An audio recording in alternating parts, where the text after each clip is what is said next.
আজকের ভিডিওতে ভিউয়ার্স আপনাদেরকে দেখাবো সময়ের সবচাইতে আলোচিত দামি পতিতা সানাইয়ের জীবন কাহিনী, কিভাবে তিনি সোশ্যাল মিডিয়ায় ভাইরাল হলেন। ভিডিও শুরু করার আগে ছোট্ট একটা রিকোয়েস্ট, পুরো ভিডিও না দেখে কেউ কমেন্ট করবেন না, আর অপ্রাপ্তবয়স্করা একটু সাইডে যাবেন প্লিজ। প্রথমেই দেখে আসি সানাইয়ের মা সানাইকে নিয়ে কি ভাবছেন, কতটা অসহায়ভাবে তিনি সাংবাদিকদের কাছে সহযোগিতা চাইছেন।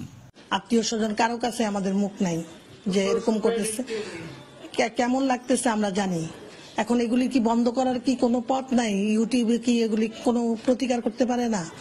মানে হয় না একটা তিল থেকে তাল, আমারটা তিল থেকে তরমুজের মতো হয়ে যাচ্ছে এই টাইপের, মানে এত বড় আকার। তিনি চরম মাত্রার মিথ্যাচার করে ভাইরাল হওয়ার চেষ্টা করেছেন এবং তিনি সফলও হয়েছেন। এবার মিথ্যাচার বললাম এই কারণে, কারণ তিনি ব্রেস্ট ইমপ্ল্যান্ট করেননি, শুধু মিথ্যাচার করছেন। পুরো ভিডিওটা দেখুন তাহলেই বুঝতে পারবেন। প্রথমেই দেখুন তিনি কাদের দ্বারা ইন্সপায়ার হয়ে এই কাজে এসেছেন।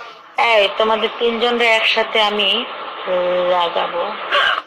এই সানি লিওন খ্যাত সানাই তিনি যখন দেখলেন যে এরকম অশ্লীল অঙ্গভঙ্গি এবং অশ্লীল কথাবার্তার মাধ্যমে খুব তাড়াতাড়ি ভাইরাল হওয়া যায়, তিনি তখনই সিদ্ধান্ত নিলেন এদেরকে অনুসরণ করবেন। বিকাশ করো, 2000 টাকা আমার লাগবে, 2000 টাকা যে বিকাশ করতে পারো তাকে আমি কল দিব। আমাদের তবে হিজলা রুমি এবং পতিতা রেশমি আলমের দিন শেষ। এখন সোশ্যাল মিডিয়া বলেন, ইউটিউব বলেন, এখানে যতটা অশ্লীলতা রয়েছে তার শতভাগ জুড়েই রয়েছে আমাদের আজকের আলোচনার বিষয় পতিতা সানাই। আমরা মাঝে মাঝে গরিবের সানি লিওন, গরিবের মিয়া খলিফা শিরোনামের ভিডিওতেও দেখি। আচ্ছা, আগের সাইজটা কত ছিল, এখনকার সাইজ কত? আগে আমার ছিল 36, এখন 44 হয়েছে। সো এটা 8 ইঞ্চি প্লাস হয়েছে। তাহলে তো এটা আমাদের জন্য আনন্দের সংবাদ। বিভিন্ন মিডিয়াতে তিনি ভাইরাল হওয়ার জন্য তার নিজের কৃতিত্বের কথা এভাবেই জানান দিচ্ছিলেন সবাই। প্রথমেই তিনি জানান দিচ্ছিলেন ফেসবুকের মাধ্যমে। চলুন আমরা ফেসবুকে সেই ক্লিপসগুলি একটু দেখে আসি। ডিসেবল হয়ে গেছে, সবাই আমাকে ফোন দিয়ে জিজ্ঞেস করছে আমাকে ব্লক করলা কেন, আমাকে এটা করলা কেন। অ্যাকচুয়ালি আমি কাউকে ব্লক কিছুই করিনি, আমার আইডি নাই, আমার ব্লক করার কিছু নাই। দেখুন ফেসবুকের এই ভিডিওতে তার মুখ দেখা যাচ্ছে না, মুখের বদলে দেখা যাচ্ছে অন্য কিছু। তার ফেসবুকের প্রথম ভিডিও।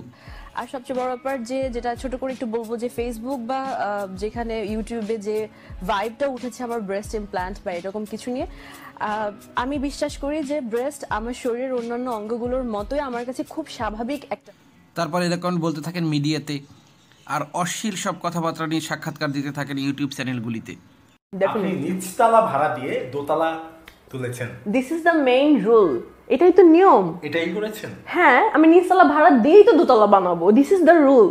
আচ্ছা, আগের সাইজটা কত ছিল, এখনকার সাইজ কত? আগে আমার ছিল 36, এখন 44 হয়েছে। সো এটা 8 ইঞ্চি প্লাস হয়েছে। ও মাই গড। এবারে ভিউয়ার্স আপনাদেরকে দেখাচ্ছি পতিতা সানাইকে নিয়ে তৈরি করা কিছু অশ্লীল ফানি ভিডিও। এই ভিডিওগুলির ডিসক্রিপশনে লিঙ্ক দেওয়া আছে, আপনারা চাইলে পুরো ভিডিও সেখান থেকে দেখে নিতে পারেন।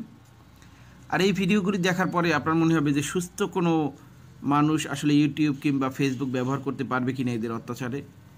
আমরা সবাই ভিউ কিংবা সাবস্ক্রাইবারের জন্য এরকমের ভিডিওগুলিকে প্রমোট করে যাচ্ছি, কেউ আমরা এদের নিষিদ্ধের দাবি তুলতেছি না। প্লিজ এই ভিডিওটাকে এমনভাবে শেয়ার দিন যেন যথাযথ কর্তৃপক্ষের নজরে পড়ে এবং নিষিদ্ধ হয় এই পতিতা। এখনই একে থামানো না গেলে হয়তো এমন একটা সময় চলে আসবে যখন আর এরকমের পতিতাদের থামানো সম্ভব হবে না। এবং আজকে সানাই, কালকে রেশমি আলম, এরকমের একের পর এক জন্ম নিতেই থাকবে। তো প্লিজ আসুন এদেরকে থামানোর জন্য এখনই প্রতিবাদ শুরু করি। প্রতিবাদের কিছু ভিডিও ইতিমধ্যেই তৈরি হয়েছে, চলুন সেগুলি দেখে আসি। মজার টিভি পেজ চলে যাইবে, ধরে টাইম দিলাম মাত্র 7 দিন। পংপং আসাদ, 7 দিনের সময় দিচ্ছি, লাইভে এসে সরি বলতে হবে, না হয় মজার টিভি তোরে কইতে আছে কয়দিন আগে তোর ক্যামেরা গেছে চিন্তা হইয়া, তুই কিন্তু ভিক্ষুক খরাতির বাচ্চা খরাতি। 2 দিন আগে তুই বাংলাদেশ মিডিয়ার সামনে কাঁদছো যে মোর ক্যামেরা ফেরত দে, মুই গরিব, ওইটা মোর প্যাডেল আত্মি। এরকমের প্রতিবাদের নামে হয়তো কাদা সরাসরির ভিডিও আমরা আরও অনেক দেখব, আরও অনেক তৈরি হবে, কিন্তু এতে আমার মনে হয় না যে তেমন একটা ফলাফল পাওয়া যাবে। এই ভিডিওটাকে এমনভাবে শেয়ার করুন যেন যথাযথ কর্তৃপক্ষের দৃষ্টি আকর্ষিত হয়, আর ওনারা এই সানাইয়ের মতো পতিতাদের নিষিদ্ধের ব্যাপারে কোনো সিদ্ধান্ত নেয়। আত্মীয় স্বজন কারো কাছে আমাদের মুখ নাই যে এরকম করতেছে, কেমন লাগতেছে আমরা জানি। এখন এগুলি কি বন্ধ করার কি কোনো পথ নাই? ইউটিউবে কি এগুলি কোনো প্রতিকার করতে পারে না? ভাবুন তো কতটা অসহায় হয়ে তার মা এই কথাগুলি বলছেন মিডিয়ার সামনে।